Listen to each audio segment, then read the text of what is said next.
Iya. cadangan nikel yang ada di Indonesia menurut Kementerian ESDM itu akan habis di tahun 2050. Menteri Bahlil yang kemarin datang ke Raja Ampat itu sebenarnya mendapat penolakan di Sorong. Jadi di Oh, Sorong begitu sampai di bandara itu ada demo yang cukup besar dan itu demo yang genuine ya dilakukan ya. oleh masyarakat. Masyarakat Papua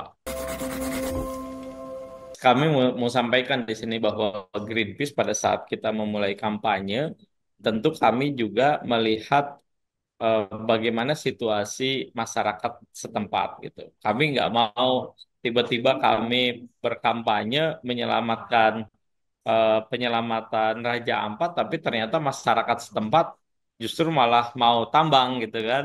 Nah, Hmm, kan nggak mungkin kita berkampanye kayak gitu. Nah, dimengerti. kami angkat ini karena memang kami pun juga berdiskusi dengan masyarakat setempat dan masyarakat adat, masyarakat lokal di Raja Ampat itu mereka menyatakan kegundahannya dan mereka menolak adanya tambang. Tapi suara mereka itu tidak didengar. Hmm, Suara mereka tidak didengar oleh eh, eh, oleh pemerintah ya. gitu. Nah, eh, apa yang terjadi di lapangan kami paham itu memang. Jadi eh, ada wilayah-wilayah atau masyarakat yang memang mendukung adanya tambang. Tapi setelah kami pelajari, ternyata masyarakat yang bekerja di tambang itu atau yang mendukung tambang itu sebenarnya bukan murni orang lokal. Hmm, Jadi adalah orang-orang yang memang didatangkan dari tempat-tempat lain di Indonesia. Itu ya. satu.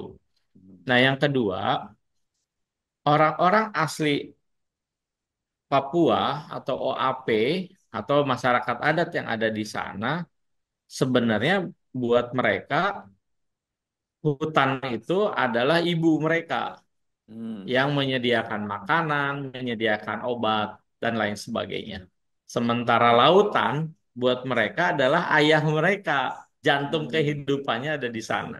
ya. Jadi mereka hidup eh, memanfaatkan hasil hutan, memanfaatkan hasil lautan untuk hidup mereka Ya. gitu. Nah, tentu mereka sangat menolak adanya tambang karena tambang Ya. ini juga akan merusak dan mereka paham bahwa tambang ini tidak akan terus-menerus ada. Ya. Cadangan nikel yang ada di Indonesia menurut Kementerian ESDM itu akan habis di tahun 2050. Hmm, Nah, kalau misalnya dibiarkan, mereka paham mereka akan mewariskan apa buat cucu anak cucu mereka gitu. ya. Ya. Nah, jadi Saya rasa ke kalau warga lokal Raja Ampat yang benar-benar warga asli di sana, selain memanfaatkan hasil dari hutan, hasil laut, mereka sangat hidup dari keindahan alam di Raja Ampat selama ini.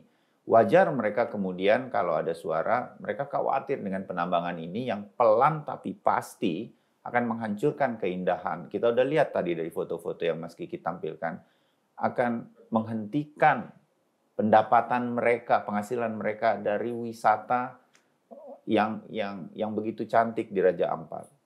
Kira-kira begitu kan? Itu pasti warga lokal di sana bersuara untuk save Raja Ampat. Gitu ya Mas Kiki? betul, Mas. Betul Hmm. seperti itu, Mas. Nah, ini yang sebenarnya kami khawatirkan. Jadi eh, Menteri Bahlil yang kemarin datang ke Raja Ampat itu sebenarnya mendapat penolakan di Sorong.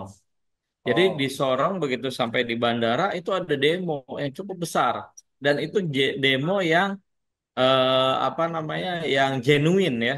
dilakukan oleh masyarakat Papua. Tapi kemudian eh, seharusnya Menteri Bahlil itu nggak perlu ke GAK karena masalahnya itu di Batang Pele dan Manyaifun. Batang Hmm. Pele dan Manyaifun itu lokasi PT MRP itu yang Mulia Ramon Perkasa. Ya. Nah, di lokasi itu ada kelompok masyarakat yang menolak tambang dan ada kelompok masyarakat yang menerima tambang.